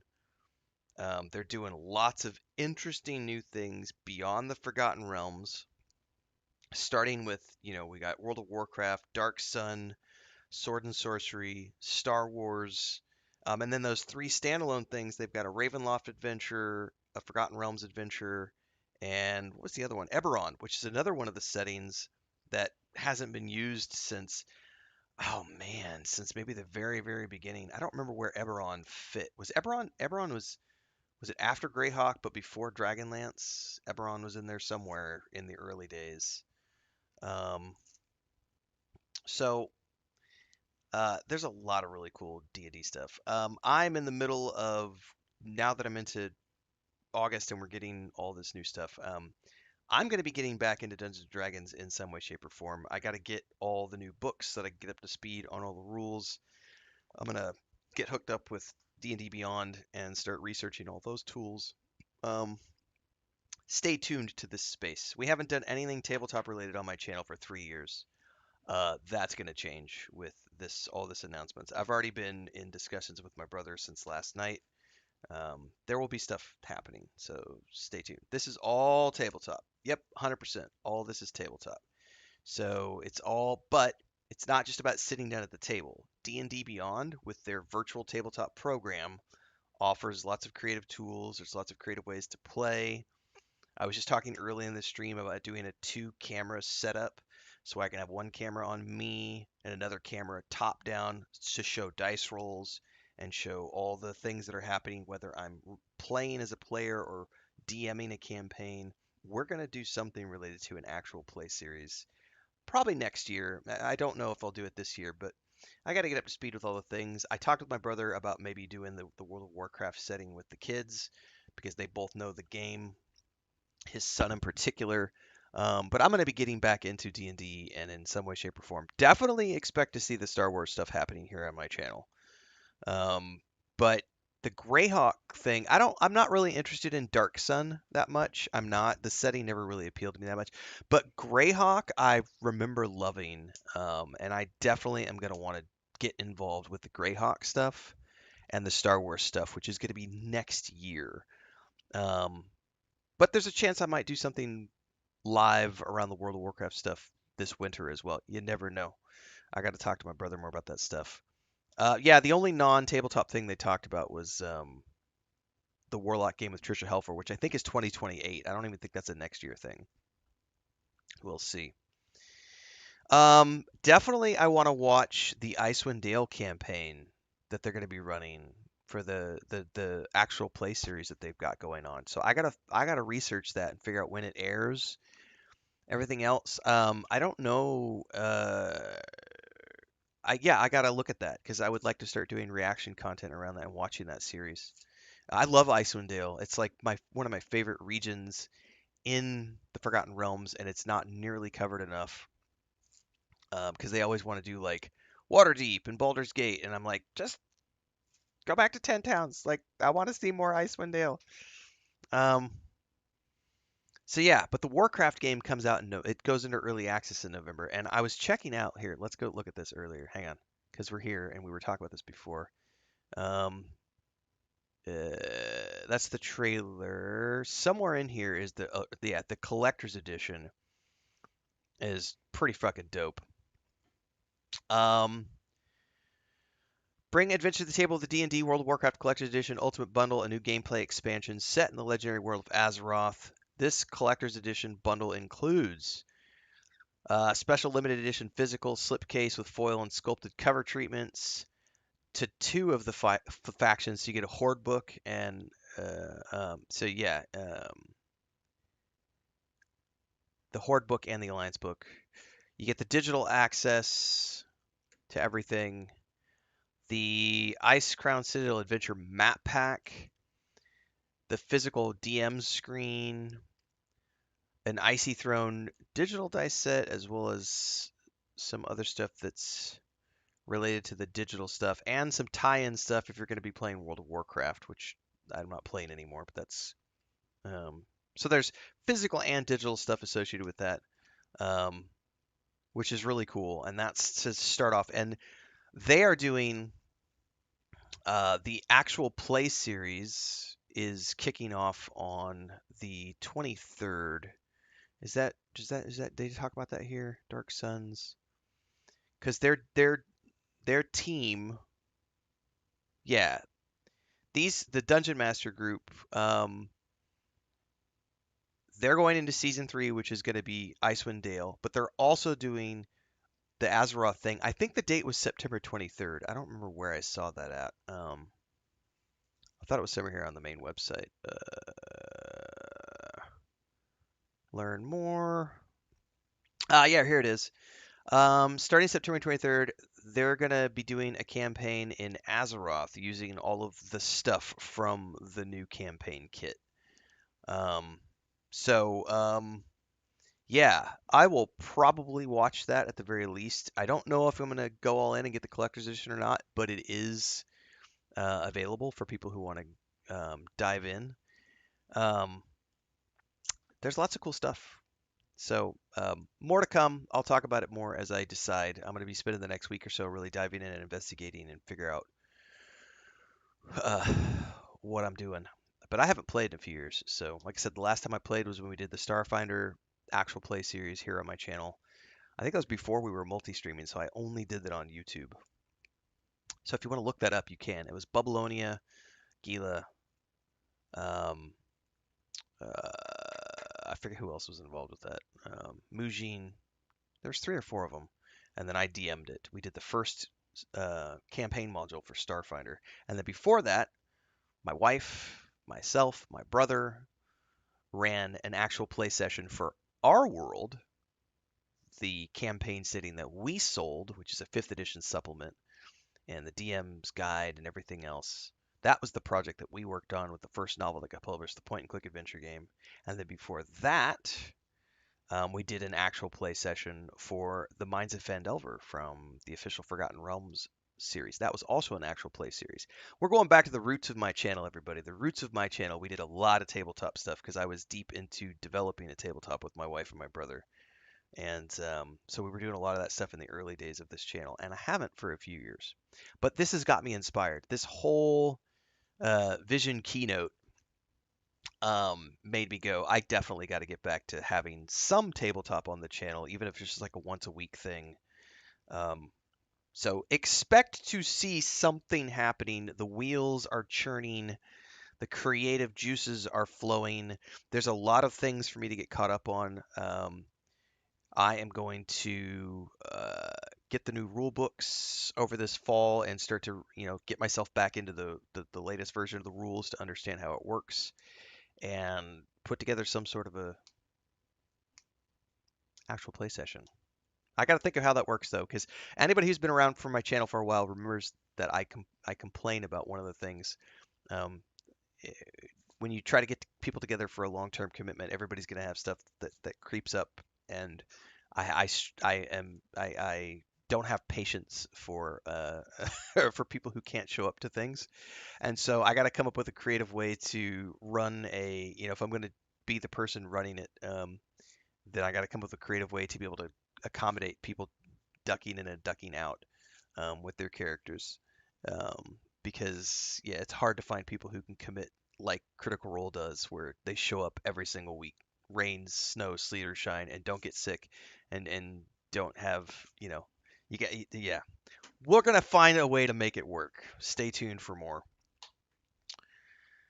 D&D Vision Keynote 2027. You have me. I am here. I am attentive. D&D Wizards of the Coast.